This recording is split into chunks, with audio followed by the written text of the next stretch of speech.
Hey, Steve Domenico here with Regional Fight Sports, here with Johnny Cupcakes Campbell. We're going to talk to Johnny a little bit about this big fight he's got coming from CES against a big-time opponent, Kris Moutinho. Johnny, big-time fight back at CES. How you feeling about this? Loving it, loving it. The bigger the better at this point, you know. I love these big opponents. He's tough, gritty, talented, young, hungry, you know, confident. What else could I say about him? He's skilled too, so just super excited to test myself. That's what this is now. Every martial artist talks about the journey, and I feel like I've really come into touch with what that truly means recently. And every one of these fights is just an opportunity for me to challenge myself, to show myself who I really am. You know, it's so easy every day to kind of walk around and wear like a facade and pretend to be somebody, but when you're in the cage and you're fighting somebody who's trying to kill you, it's just like you have to be yourself 100%. There's no fooling yourself, there's no pretending anymore, and I feel like I'm really starting to thrive with that mentality. So yeah, I'm excited to say the least.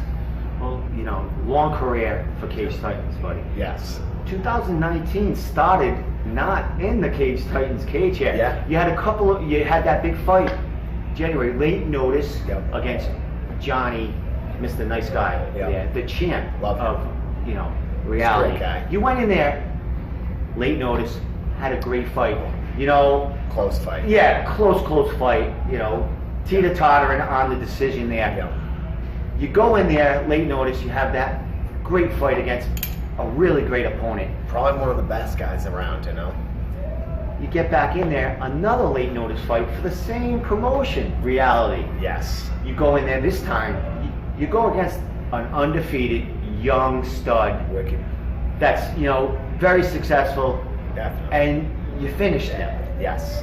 The progression and the new rebirth of Johnny, yep, Cupcakes Sam in 2019. 100%. What can you credit that to?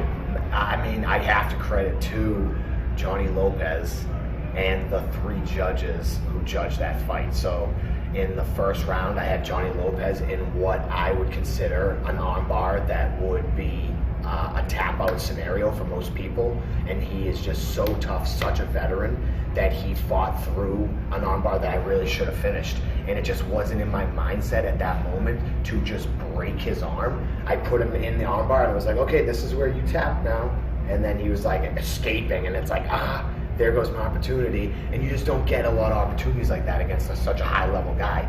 Plus the fight was at 130, so I dehydrated a considerable amount to get down there. I just feel like in that 3rd round, I maybe didn't have the pop I needed to kind of like steal that decision back.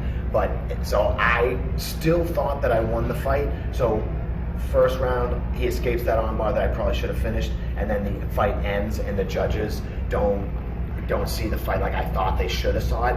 It was just like, okay, that's it. That was kind of like the breaking point. I've had a lot of ups and downs, but it was never so clear to me that like, okay, you are the reason that this happened. I can't blame it on the judges. It's really just because I didn't go out there and do my fucking job.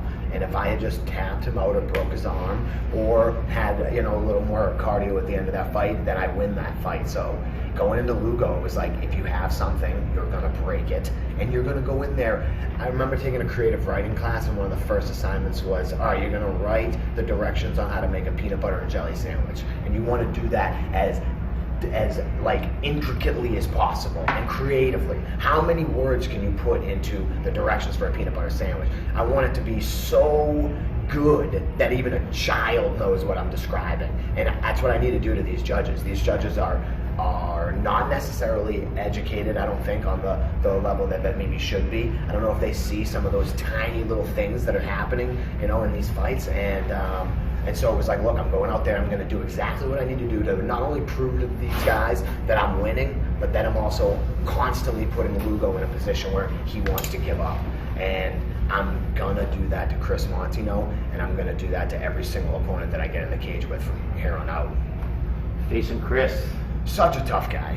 Yeah. CES, all his pro fights been for CES. So, sure, you know, Johnny Cupcakes been there. You're a big name in the New England community, but you're going to be going into CES, and that's Chris's world, kind of. Definitely. are you excited to go back into someone else's backyard and take what they want to take from you? Absolutely, absolutely. I feel like it definitely fuels the fire a tad more, especially just fighting his training partner Jose Lugo, and now I'm going to be fighting Kris in kind of his backyard. I just feel like he always says, I've watched all of his interviews, Kris Moutinho is like the number one. If you go onto my YouTube right now, it's Kris Moutinho MMA. He's number one. It's all I watch on YouTube. And he constantly talks about how much he likes tough opponents. I feel like he views me as just another tough opponent to fight. I don't know if he foresees him winning. I think that he just likes that. He's intrigued by like fighting real fighters. So, and I think Jose kind of fell into that as well. Like in the cage, he's looking across at me, and I could just tell in his eyes I was the first real fighter he had ever looked across at. And I know Kris has fought legit dudes, but I'm just so on my game right now. I feel like Jim Carrey at like the top of his fucking knowledge. Like I know how the universe works. I feel like everything is this perfect balance of like beautiful and ugly, and I'm like just on the top of my game right now. And I just don't think anybody on the scene can really hang with me at the moment. And I plan on really putting that on display against Kris. I think I did it against Lugo. I think Lugo's just so green that people still didn't they were like, oh yeah. I mean, they probably expected Jose to win because he was 4-0, but then when I won, they were like, he's so experienced. But when I do that to Kris, people are gonna be like, whoa, this guy is legit. Like, maybe they overlooked me because I've lost 12 fights in my career, but every single one of those losses has just taught me a little bit. This game of life is really like an MMORPG, and I'm just gathering experience constantly. And I feel like I upgraded recently to my epic armor or some shit. Well, it seems that 2019 you had that close fight with Johnny. Yeah. You come back, another short notice fight. You finish a really high, prospect. Yeah, exactly.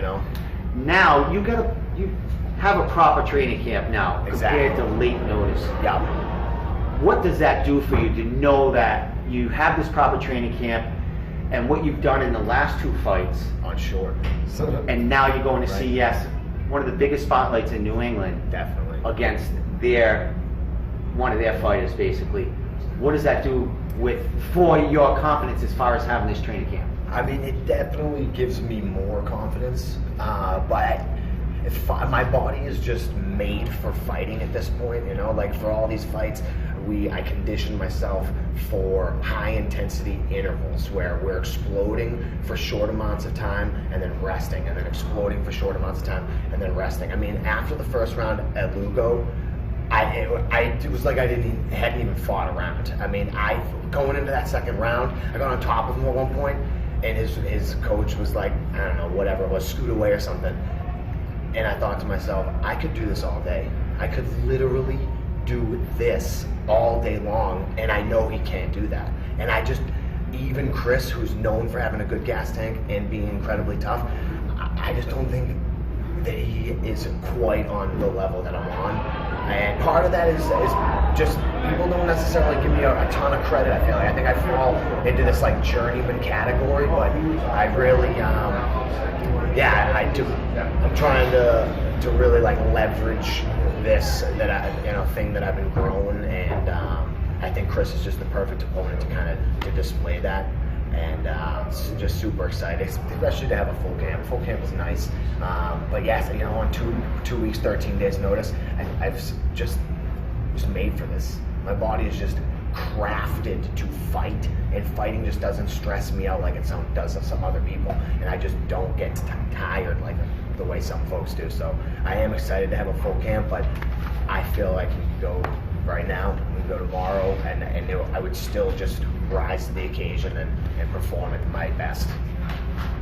Well, last question for me. 2019 has been a big year for you, even though you got that one loss. Yeah. You know what I mean? You performed, and then you performed even better the next fight. Win here at CES on Fight Pass. What does that do for Johnny Campbell's career in the future?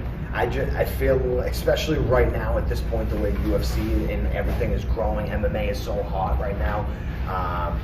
It's huge, you know. Every fight that you're only good as your next fight, really, you know. So having 2 back-to-back wins by finish could say a huge amount to, you know, anyone, an LFA, a 1FC, you know, UFC. I think it's possible. I think, you know, miracles happen, so I think that it's possible. I think what I did against Johnny Lopez just showed what I've been working on, how I've been crafting my game, and then just the experience I gathered from that fight. That experience was just huge. So I just think I envision this catapulting me forward. So 1-1 on the year, but definitely going to be picking up that win on July 26th, and then just continuing that. I feel like I said, I feel not like slighted. I just, because I've held myself back in a lot of ways, it's just put me in a place where people think he's a journeyman, he's just a tough guy, he's not a great fighter. But I assure you, I have flagship stats. I am one of the best on the planet Earth, not just around, and I'm going to prove that again when I fight Kris Moutinho. And I think that's going to be one of the best fights of all time that this area has seen, because we're both just that type of person. We're each going to drag that out of each other, and I'm just extremely humbled and proud to be able to do that on the big stage on UFC Fight Pass.